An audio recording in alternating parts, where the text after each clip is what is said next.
you emphasize about the way you guys ended the season, getting 2 out of 3 from Notre Dame to keep that going? Yeah, that was big. I mean, faced some really good teams at the end of the season, some really good pitching. And, of course, we had that midweek game where we just played really flat against Gulf Coast. But we had a great opportunity playing a really good team in Notre Dame. And sure enough, if we took care of business, which we did, I think that really helped us. Of course, we got to still play well out here in the tournament. But one of our goals was to be a top 8 team at the end of the year where we can host a regional, and hopefully you win the regional, have the right to host a super regional. We're in a good position to do that, but we still need to play well out here in the tournament. How tough is that, knowing that they know the numbers, the kids know the numbers? How do you keep that distraction away? Just let's one game at a time. Yeah, well, it is. You got to focus on just, some of the things that we haven't been doing good and just focus on that. And, one of the things, obviously, swinging the bat.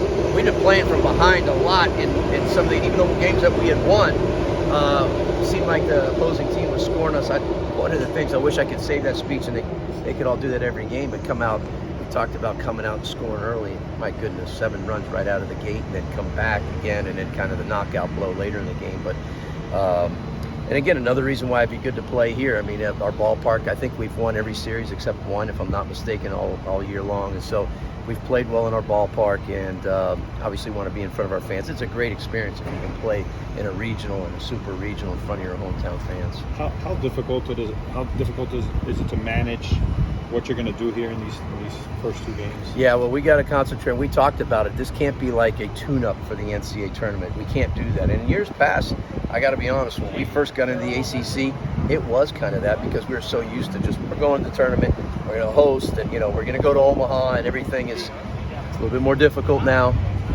Just a lot more competition out there, and so this can't be a tune-up situation. We got to be ready to play against 2 teams, one starting with NC State, but both that we have not played against. So we're all going to have to become familiar with them as quickly as possible. But huge. That first game is right out of the gate. It's going to be very big. No matter what happens tomorrow night between those 2 teams, the game that we play is going to be very big in terms of us still trying to keep that top 8 seed. And who do you start in the first game? Do you have a starting pitcher that or are you going to wait and see who wins and then go from there? We have an idea. I'm not announcing it yet, but we do have an idea who we're going to go with. And just put it this way, that game is very important to us. Can you give a little, they're 2 good teams in your pool with you, so talk a little about them. One of them's a really good hitting team, obviously, the first one you'll face. So well, NC, we haven't followed them a whole lot. In terms of, I haven't watched any video. Some of the coaches have already started to break down video, but NC State's a team that, to me, might have been the best team in the country last year and kind of got it taken away from them. They did lose quite a few guys. Their top pitcher, I guess, got hurt earlier in the year, but they're athletic. They always are, and they do swing the bat, like you said. And at Wake Forest, they always are offensive. They play in an offensive park. But having said that, they got I just heard the pitcher of the year in the ACC. That's impressive to be a pitcher of the year and pitch in that ballpark half of your games. So obviously both teams, I told the players, look, we might have 11 teams, first time in the history of college baseball, I think, 11 teams in the NCAA tournament from our conference. There's a good chance that could happen. Everybody is good. The 2 teams that aren't in the tournament are good teams. BC beat us early in the year. This conference is just so competitive, but hopefully that prepares us also for the NCAA tournament.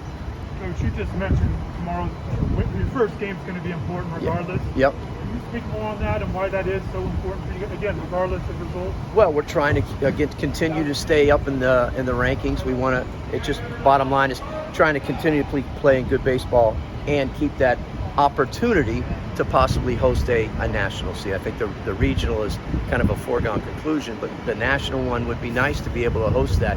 I also told them, look, we can go on the road and win 2. We've done that before in the past, and it's not the end all, but you got to really focus on just playing good baseball, and everything takes care of itself. So some of the things that we have maybe struggled at times, that's the things we're working on.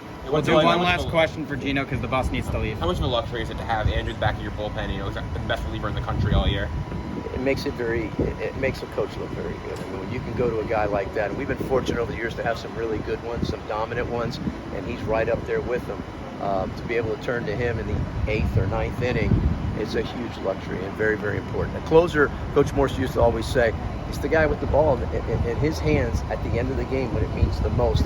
That's a pretty important guy in your team. Maybe your most valuable guy. Thank you, Gino. Okay, thanks guys. Okay, thank you.